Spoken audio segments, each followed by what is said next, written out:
Hello everyone, welcome on जेके विद्यालय channel. Friends, कैसे हैं आप सब? मुझे आशा कि आप सभी अच्छे होंगे। तो दोस्तों, आज की वीडियो किस विषय पे है? जी हाँ, कॉमन एलिजिबिलिटी टेस्ट।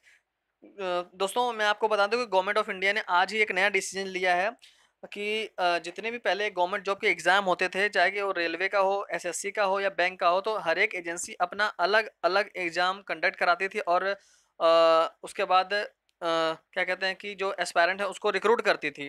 तो गवर्नमेंट ने क्या किया दोस्तों कि अब एक सिंगल टेस्ट रख दिया है, एक जिसको हम कहते हैं कॉमन एलिजिबिलिटी टेस्ट। दोस्तों, ये टेस्ट है क्या, ये कौन सी एजेंसी लेगी, इसके लिए सिलेबस क्या रहेगा, एज क्राइटेरिया क्या रहेगा, हर एक पॉइंट को मैंने अपनी इस वीडियो में अच्छे से कवर किया है। तो दोस्तों, वीडियो को बिना स्किप किए आप सभी वीडियो को अच्छे से देखना और ध्यान से सुनना।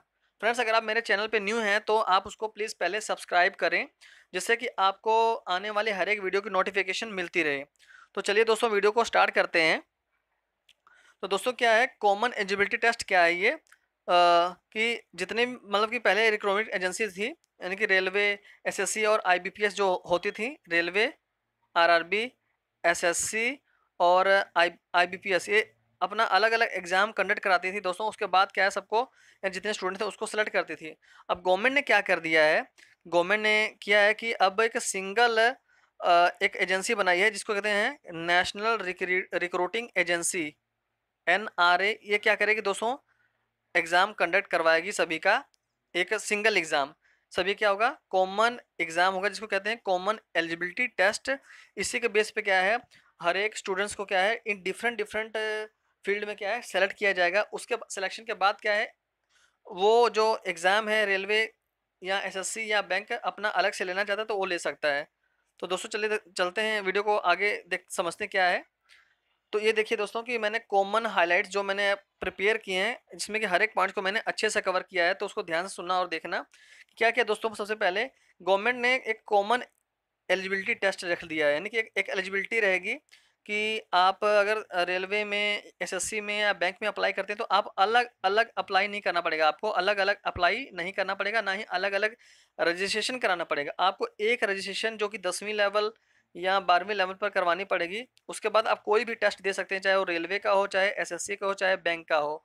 तो आप मतलब कि एक सिंगल रजिस्ट्रेशन से क्या है, इन तीनों एग्जाम को दे सकते हैं। फ्रेंड्स, आपको अलग अलग फीस भी पे नहीं करनी पड़ेगी। सबसे बड़ी बात यह है कि आपको क्या है कि फीस भी, जैसे कि हर एक एग्जाम की आपको जनरली फीस 500 या 600 होती है, तो वो आपको अलग से पे नहीं करनी पड़ेगी। आप एक मतलब कि एक एक बारी रजिस्ट्रेशन जब हो करवा लिया आपने, तो आप किसी भी एग्जाम को में अपीयर हो सकते हैं जब रिक्रूटमेंट आएगी। तो देखते हैं क्या दोस्तों फीचर्स हैं।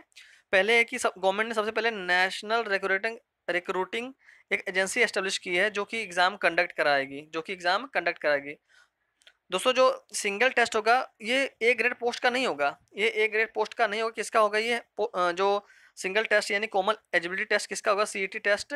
ये होगा बी एंड सी ग्रेड का, जो कि बी लेवल और सी ग्रेड की जॉब होती है उसका क्या है, कॉमन एलिजिबिलिटी टेस्ट होगा। रिक्रूटमेंट एजेंसी जो है आरआरबी, एसएससी और आईबीपीएस, ये 10वीं और 12वीं तक के स्टैंडर्ड का क्या है, ये कॉमन एलिजिबिलिटी टेस्ट लेंगे। दोस्तों, ये मैं आपको सिंपल बता दूं कि एलिजिबिलिटी क्या है, क्या एक हिसाब से पहले हर एक एग्जाम में बहुत ज़्यादा भीड़ हो जाया करती थी। तो इसमें क्या है कि गवर्नमेंट ने वो भीड़ को कम करने के लिए क्या किया है कि कॉमन एलिजिबिलिटी टेस्ट रख दिया है कि आपको बार बार एग्ज़ाम, जैसे रेलवे के अलग से एग्ज़ाम देना पड़ेगा, एसएससी के अलग से, बैंक के अलग से। अब वो नहीं होगा, आपको एक बार एग्ज़ाम देना पड़ेगा आप, और गवर्नमेंट आपको एक स्कोर कार्ड देगी। उसी स्कोर कार्ड पे क्या है, आपका स्क्रीनिंग होगी, आपका सिलेक्शन होगा, और सिलेक्शन के बाद अगर आपका जो स्कोर कार्ड है रेफ़र किया गया है रेलवे के लिए या एसएससी के लिए, तो मान लो कि एसएससी के लिए रेफ़र किया गया है, तो क्या होगा, एसएससी की मर्जी कि आपको आप रिक्रूट करना चाहती है तो डायरेक्ट कर ले, या तो आपका एक अलग से टेस्ट लेगी। ठीक है दोस्तों, आगे देखते हैं। वन टाइम फी पेमेंट, मैंने बता दिया आपको एक बार ही फीस भरनी पड़ेगी। अगला पॉइंट क्या है कि सबसे बड़ी बात है कि आप दोस्तों, आपको दूर दूर एग्जाम देने भी नहीं जाना पड़ेगा। गवर्नमेंट ने क्या कि हर एक डिस्ट्रिक्ट में क्या है, एक एग्जाम सेंटर खोलेगी, जिससे क्या होगी, उसी डिस्ट्रिक्ट में ही आप एग्जाम दे सकते हैं। आपको 5 घंटे 4 घंटे का सफर करके नहीं जाना पड़ेगा हड़बड़ाहट में। Helpful for the women, women के लिए काफ़ी अच्छा स्टेप है दोस्तों, ये वुमेन के लिए काफ़ी अच्छा है कि हाँ, अगर वुमेन मतलब कोई फीमेल है तो एग्ज़ाम देना जाना चाहती है तो उसके लिए और से 1-2 बंदे मतलब कि फादर या और ब्रदर कोई भी एग्ज़ाम के लिए लेके जाता था। तो अब वो सिस्टम ख़त्म कर दिया गवर्नमेंट ने कि अपने शहर में ही क्या है कोई भी फीमेल जाके आराम से एग्ज़ाम दे सकती है। स्टूडेंट्स गेट्स स्कोर कार्ड, मैंने ये बता दिया कि दोस्तों आपको एक स्कोर कार्ड मतलब कि क्या किया जाएगा, इशू किया जाएगा। Helpful for the poor candidate के लिए काफ़ी हेल्पफुल है, क्योंकि दोस्तों आपको अब अलग से फीस नहीं पे करनी पड़ेगी। एक बार रजिस्ट्रेशन और एक बार फीस पे करनी पड़ेगी। जो सीएट का एग्जाम यानी कि जो कॉमन एलिजिबिलिटी टेस्ट दोस्तों साल में 2 बार होगा, साल में 2 बार होगा। आप जितनी मर्जी बार एग्जाम दे सकते हैं। दोस्तों मैंने आगे स्लाइड्स लगाई हुई हैं हिंदी में, आप वहां से हर एक पॉइंट को अच्छे से क्लियर कर सकते हैं। Students can give many time exam, मैंने बताया कि अभी स्टूडेंट्स एक साल मतलब एक साल में मतलब 2 बार एग्जाम होते तो स्टूडेंट जितनी मर्जी बार दे सकता है। The CEAT would be in many language, जो टेस्ट का जो लैंग्वेज है वो काफ़ी सारे लैंग्वेज जो हमारे 8th शेड्यूल में है, 22 लैंग्वेज में उसमें से आपको मिलेगा।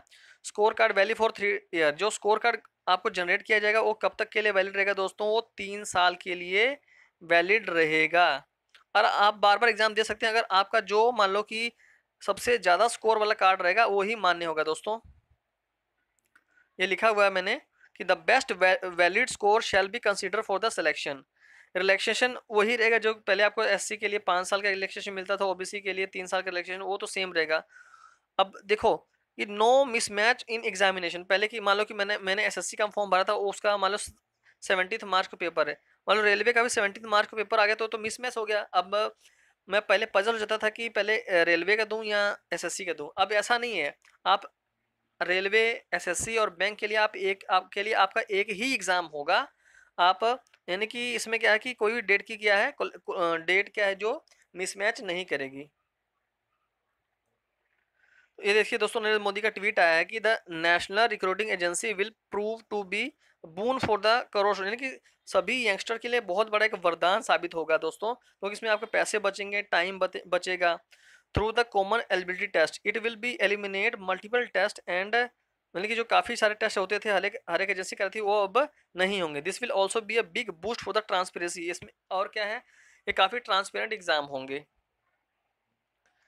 ये देखिए मानक परीक्षाएं दोस्तों कैसे भर्ती कैसे होगी कि राष्ट्रीय भर्ती एजेंसी द्वारा गैर तकनीकी पदों के लिए स्थान यानी कि 12वीं 10वीं वाले उम्मीदवारों के लिए अलग से सीटी का संचालन किया जाएगा, जिसमें कौन से एसएससी लेगी एग्जाम, एसएससी, रेलवे और बैंकिंग के लिए एक ही एग्जाम होगा। सीटी के अंक स्तर पर की गई स्क्रीनिंग के आधार पर भर्ती के लिए चयनित के लिए अलग से विशेष परीक्षा ली जाएगी। दोस्तों यहाँ पे ध्यान रखना कि ये नहीं कि आपने एक बार सिंगल सीटी का टेस्ट दे दिया तो अब आपको टेस्ट नहीं देना पड़ेगा जॉब लेने के लिए, नहीं। अगर आपका जो स्कोर कार्ड है वो सिलेक्ट हुआ है एसएससी के लिए तो एसएससी आपसे दोबारा पेपर लेगी। ये एसएससी आपसे क्या है, एक दोबारा पेपर लेगी आपको फाइनल चयन के लिए। 3 संस्थाओं के लिए होगा कॉमन टेस्ट, मैंने पहले आपको बता दिया कि एसएससी के लिए, रेलवे के लिए और आईबीपीएस के लिए ये टेस्ट होगा। महिला उम्मीदवारों के को और अधिक लाभ, यानी कि महिला उम्मीदवारों को बहुत ज़्यादा लाभ होगा दोस्तों, क्योंकि महिलाओं को क्या है जो पहले छूट मिलती हो तो मिलती रहेगी, प्लस क्या है कि उनको बहुत ज़्यादा क्या है जो दूर जाना पड़ता था एग्ज़ाम देने के लिए अब उनको नहीं जाना पड़ेगा। उनका जो सेंटर एग्ज़ाम का क्या है दोस्तों वो मतलब कि विद इन डिस्ट्रिक्ट ही बनेगा, जिससे काफ़ी आसानी रहेगी उनको ट्रैवल करने के लिए। 3 वर्षों के लिए वैध स्कोर कार्ड का बताया था दोस्तों आपको कि उम्मीदवार द्वारा सीटी के प्राप्त स्कोर परिणाम घोषित होने की तिथि से 3 वर्षों के लिए वैध होंगे। उपलब्ध अंकों में सबसे उच्चतम स्कोर को ही उम्मीदवार का वर्तमान अंक माना जाएगा। उम्मीदवारों द्वारा सीटी भाग लेने के लिए अवसरों की संख्या पर कोई सीमा नहीं है, बल्कि आप जितनी मर्जी बार एग्जाम दे सकते हैं। सीटी स्कोर 3 साल के लिए वैध होगा, प्रयासों पर कोई रोक नहीं है। तो मैंने आपको पहले बता दिया दोस्तों, युवाओं के लिए भी वरदान है। मैंने आपको बताया कि एक बार रजिस्ट्रेशन होगी दोस्तों, और इसके बाद क्या है कि आपको फीस कम पे करनी पड़ेगी वगैरह वगैरह। लंबी दूरी तय करके नहीं जाना पड़ेगा। अलग भर्ती परीक्षाओं के केवल उम्मीदवारों को ही नहीं बल्कि संबंधित भर्ती एजेंसी पर भी बोझ होती थी, यानी कि जो पहले एजेंसी अलग अलग पेपर लेती कितने टाइम बाद मतलब कि रिजल्ट आता था, सिलेक्शन होता था, अब वो कम वो अब प्रोसीजर कम हो जाएगा। दोस्तों आपका एग्ज़ाम होगा जल्दी और जल्दी रिज़ल्ट आने के बाद क्या है आपकी सिलेक्शन भी जल्दी हो जाएगी, यानी कि टाइम पीरियड भी कम हो गया है। इसलिए आपके लिए एक बहुत बड़ा वरदान है ये।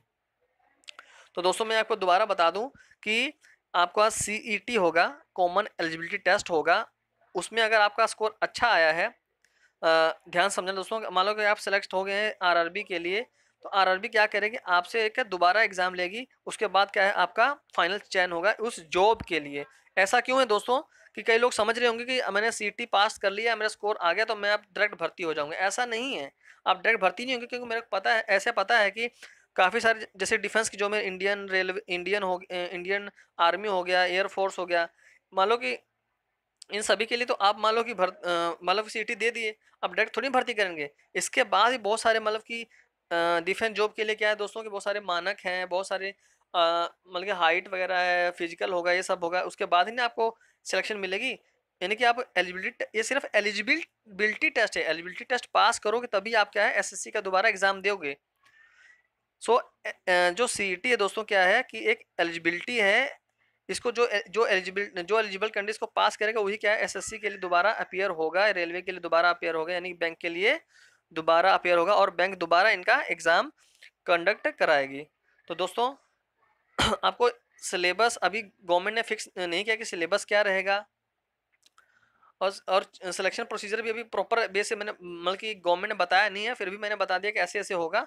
सिलेबस अभी आना बाकी है दोस्तों। जाहिर सी बात है कि सिलेबस मेरे हिसाब से इन तीनों का सेम ही रहेगा। इन तीनों क्या रहेगा दोस्तों, सिलेबस एलिजिबिलिटी के लिए क्या रहेगा, सेम रहेगा। उसके बाद अगर आप कॉमन एलिजिबिलिटी टेस्ट को पास करते हैं, उसके बाद जब आप किसी इंस्टीट्यूशन के लिए सेलेक्ट होते हैं, यानी कि एसएससी के लिए या रेलवे के लिए, तब उसका सिलेबस अलग होगा दोस्तों। तो दोस्तों ये थी वीडियो आज की, मतलब कि गवर्नमेंट ने ये एक नया स्टेप लिया है दोस्तों।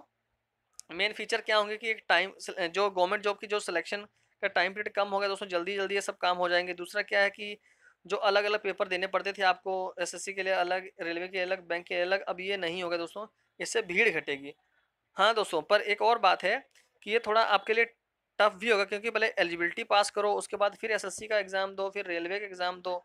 तो इससे अच्छा है कि आपके लिए सुनहरा मौका यही है कि दोस्तों कि आप इसी साल जो है आरआरबी, यानी कि जो ग्रुप डी की या एनटीपीसी की भर्ती निकले उसको पास कर लें, या एसएससी का जो भी एग्जाम उसको पास कर लें, तो वो आपके लिए काफ़ी बेटर रहेगा। अदरवाइज आने वाले समय में काफ़ी मुश्किलात का सामना आपको करना पड़ेगा।